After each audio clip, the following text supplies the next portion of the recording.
honestly, I've been chatting with Vanessa on and off over the weekend. And the thing I like about Vanessa is she's completely sort of anti the bullshit narrative. She is.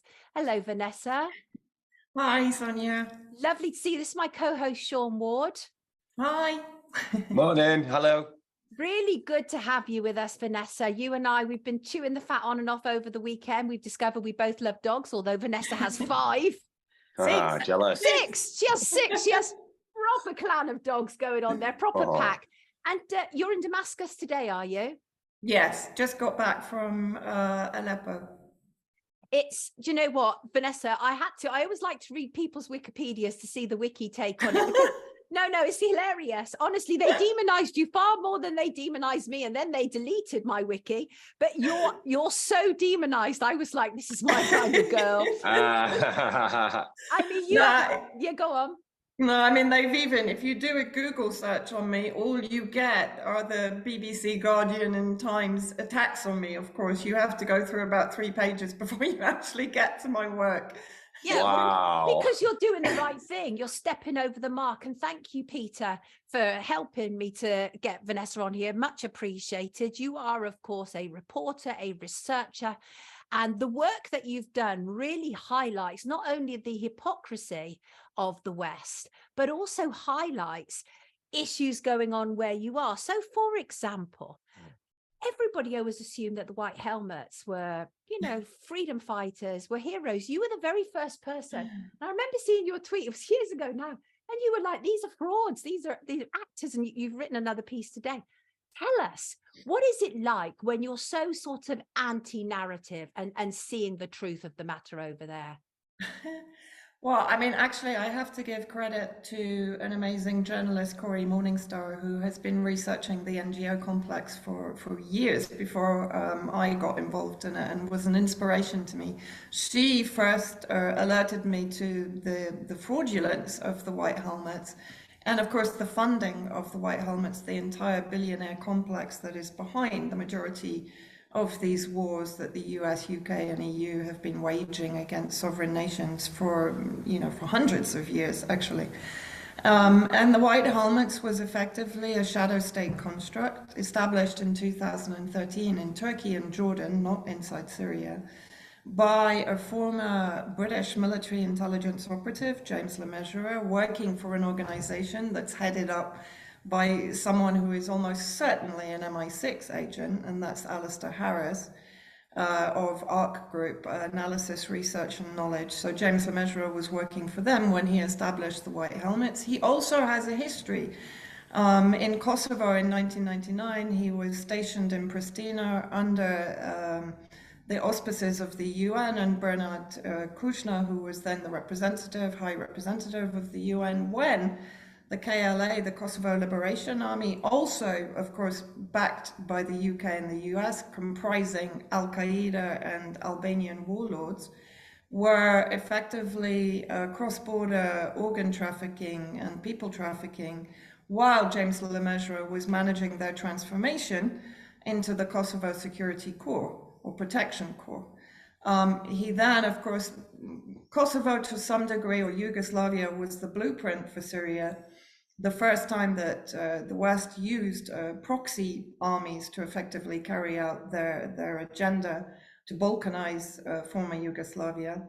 And then, of course, we see James Le Mesurier again establishing the white helmet, so another kind of first responder construct or brand that is exclusively embedded with the armed groups that are dominated by Al-Qaeda under various brandings. So now they're Hayat Tahrir al-Sham in Idlib. And I have British Foreign Office documents from 2017 detailing the fact that the white helmets really were there to corroborate British foreign policy. And that's actually in black and white. So it's quite extraordinary, that's basically admitting this is a propaganda construct. They've been exposed as staging the chemical weapon events that have been the weapons of mass destruction in Syria, used to criminalize the Syrian government and armed forces and allies. And of course, the most recent was the Duma chemical attack, or alleged attack, in April 2018. I was in Damascus, both prior to the attack and after the attack. I actually went and investigated it on the ground myself and determined immediately that there had been no chemical attack. Or hospital staff, doctors told me immediately that the White Helmets had staged events, particularly in the hospital or the medical center in Duma. And this has later been confirmed by the dissident OPCW inspectors, who have, let's say, shown the final OPCW reports, including the most recent IIT report, to be fraudulent and influenced by their Western backers, who of course need this report to be to justify their unlawful aggression. Right. Even before the inspectors had entered Duma, France, the UK and the US bombed Damascus. And again, I was in Damascus when they bombed. And had their missiles actually touched ground, if the air defense had not been as successful as they were, there would have been a huge number of civilian casualties, because they claimed to be hitting chemical weapon production labs. Of course, in 2013, Syria agreed in agreement with the UN and Russia to destroy their chemical weapon reserves.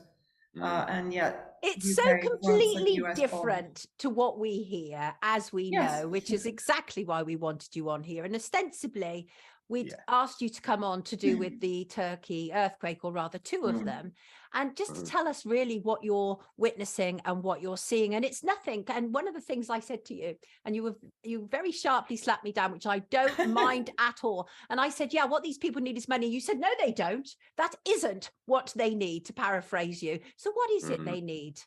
Well, look, I mean, where is the money going? Where is the funding going that the British government, the US government, and the EU governments are raising for the humanitarian tragedy in Syria?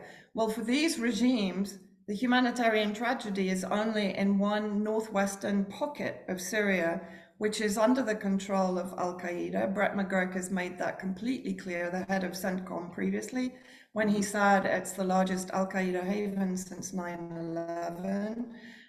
Various US officials have confirmed that Al-Qaeda is a US asset, and by that we can assume it's a UK asset, Right. also in Syria. And so the millions that are effectively being raised by the UK Foreign Office, by US aid, by various public donation campaigns that are going on, that are raising millions, that money will only enter Al-Qaeda controlled areas, and it won't. 1% of the population live under the protection of the Syrian government, are effectively being disappeared. So when I say that Syria, real Syria, and the real Syrian people don't need humanitarian aid that is of the armed groups in Syria to topple the Syrian government, the West is effectively exploiting this tragedy to restart the war against the Syrian government forces and allies. Why do I say that? Because since the earthquake, there has been a huge resurrection in propaganda of the White Helmets, of the so-called rebels in the northwest. There has been an outbreak from a prison in Afrin in northern Syria under the control of Turkish intelligence, of ISIS terrorists. There have been 2 ISIS attacks against civilians, hundreds of civilians killed east of Homs, and you won't hear about this in Western media, by ISIS terrorists who have also kidnapped multiple civilians, dozens of civilians. And these ISIS terrorists are known to be under the control of the US and the UK. They're also being ferried to Ukraine to fight alongside the Nazi battalions that are battling Russia, and not only Russia. I mean, this is effectively an existential war in Ukraine. So when I said to you, Syrians don't need Western aid, it's very true. What they actually need is for the US to stop occupying vast swathes, 1/3 of Syrian territory, stealing Syrian resources, including their oil, their wheat, their barley, occupying entire areas of the northeast and southeast, and there training, recruiting and arming, even with HIMARS systems that are the terrorist armed groups that are effectively protected by the US in those areas. So for Syria, what do they want? They want the US out. They want the West to stop interfering and weaponizing mercenaries and extremist armed groups against the Syrian people. They want them to basically be left in peace. The allies of Syria have come to their aid.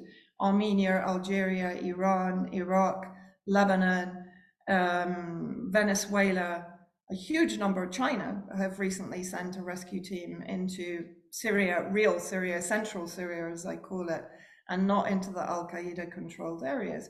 And of course, what the West is trying to tell you through their media intelligence extensions, including the BBC, is that President Assad is hindering aid to the Syrian people in the Idlib pocket in the northwest. Right. This That's is also exactly another huge lie. You can effectively assume that everything the media is telling you is false. Well, the other thing that, of course, they're not covering is the fact that Israel bombed while Syrians are still recovering from the tragedy. And some of the images you sent me, your reporting, which is exemplary, is just shocking. I cannot imagine what it's like to be there. It must be heartbreaking to witness all this devastation. But what the hell is Israel doing? Well, I mean, effectively, as I said, what's happening is that the Western cartel that has been trying to overthrow the Syrian government and has interfered in Syrian sovereign affairs since 1946. If you look at the history of CIA and MI6, interference, regime change, clandestine operations, covert operations, black ops, that's been going on since 1946 when Syria took its independence from French mandate. But if what I said basically is that the earthquake tragedy, whether manufactured, whether it's a natural tragedy, it doesn't really matter. The West, and that includes Israel in that cartel, and the Gulf states, particularly Saudi Arabia and Qatar, are basically weaponizing this tragedy to now try and increase pressure on the Syrian government and to topple it. So we've seen, as I've mentioned, an increase in military activity from ISIS, from the other terrorist groups in the north. Now, of course, what we've seen is Israel bombing Damascus. Yesterday morning, very early, around 1 a.m., we were woken up by the sounds of explosions in Damascus. Of course, what will Israel claim? That they're targeting Iranian military bases. I drove yesterday to the civilian residential area that was targeted, killing 5 civilians, including 1 pharmacist, a cardiologist, and an engineer in that area. And it was a residential building. The Iranian Cultural Center is literally 4 buildings away, by the way, but we have various cultural centers in Damascus. They also targeted Damascus Citadel, including a museum that contains documents, historical documents that can't be replaced, an archaeological educational center that has some of the most up-to-date 3D printer, for example, was destroyed. How does this qualify as a military aggression? And on top of which, Israel is not officially at war with Syria. So how does it, under any international law, how does it have the right to bomb a country that is literally just recovering from a double earthquake and multiple aftershocks and new earthquakes, collapsing buildings, even in Damascus? I went to see one yesterday in central Damascus that is being brought down because it was made fragile by the earthquake, even in Damascus, which is a long way from the epicenter in southern Turkey. So here you have Israel as an entirely, in my view, terrorist criminal entity, bombing a country that is already reeling from 11 years regime change war waged by more than 70 countries against it. Some of the most barbaric and savage sanctions, including the Caesar Act, which was brought in under the Trump administration, which effectively, all the sanctions are unilateral and they do affect the humanitarian sectors. But the Caesar law even targets countries that come to the assistance of Syria. Of course, the US made claims that it was lifting these sanctions for 6 months. It's so generous. But in reality, this is nothing more than a PR gesture, because they're refusing to work with the Syrian government. I mentioned that Assad is held responsible for the delay in sending aid to Idlib. It's Turkey that is preventing aid coming in through the Bab al-Hawa crossing between Turkey and Syria. This is literally completely And it's Al-Qaeda. different. It's Al-Qaeda which is refusing to allow Syrian aid convoys from Damascus to enter Idlib and is charging $10,000 per truck for it to enter and bring needed humanitarian aid to the Syrian people that are living under the occupation of Al-Qaeda in Idlib. Do you know what? You've actually blown my mind this morning, which is kind of what I hope to do, because this is not my area at all. What you speak of is not my area, but I certainly am not taking my information from legacy media. And I have, watched you for a very long time, Vanessa. I'm so glad you were able to join us this morning. And I want you to come back again, because it is quite clear that 15, 20 minutes is not enough to hear what Vanessa Beeley needs to tell us about what is going on. We have been lied to so supremely. People in the comments are so appreciative that you're here, Vanessa, especially because you're from Damascus. You're at the scene of, the crime. That's an interesting. Yeah, I know. Can I ask? Freudian. Go on. Sorry, thank you, Sonia. What's your opinion on the actual Turkey government and how it's going to affect a regime change possibly in Turkey from the fallout of the earthquake? You mean Erdogan's? Erdogan's, yeah. Well, I mean, I think it's interesting that just prior to the earthquake, there were 9 embassies that withdrew their staff from their embassies in Turkey on the basis that they were afraid of terrorist attacks. Yep. But that's quite interesting, as they are considered to be behind those terrorist attacks that were carried out on Turkish soil. When Erdogan was talking about negotiating with President Assad on the withdrawal of the armed groups from the areas where Turkey has control through armed group proxies, which is the majority of the northern border. So it's interesting. Erdogan, for me, plays a double game anyway. So I'm not convinced that he's also not involved in now the increased operations to put pressure on the Syrian military and the Syrian government. But at the same time, is there a risk of regime change in Turkey? Well, there already was an attempt in 2016. And it depends to what extent Erdogan is perceived as, of course, allying himself with Russia. He's made himself the middleman for Russian gas and oil in order to avoid sanctions on Russia when supplying Europe, for example. So Erdogan, he benefits from almost every situation geopolitically in the region. And at some point, I guess you have to look at to what extent that balance is out of kilter with the US agenda. And when it is, then yes, of course, there's a high risk of regime change in Turkey. But right now, I would say Turkey is part of the capital, or the exploitation of the earthquake to particularly for Turkey, to renew their claim to Syrian territory. They've already effectively annexed much of the northern border on the basis that they're protecting themselves against the Kurdish Contras, which are backed by the US. Syria is incredibly complex because you have so many players involved in it, all with their own agenda regarding Syrian territory. So it does get incredibly messy when you're trying to sort of unravel it all. But yeah, I mean, I think you're correct. I think there is a danger or a risk of something being done in Turkey. Yes, and also I think something that I remember seeing, I think it was like throughout the whole of January 2023, if you actually look back at the press, you will see a lot of headlines that say Turkey will now face consequences due to them blocking Sweden and Finland joining NATO. Yes, exactly. Yeah.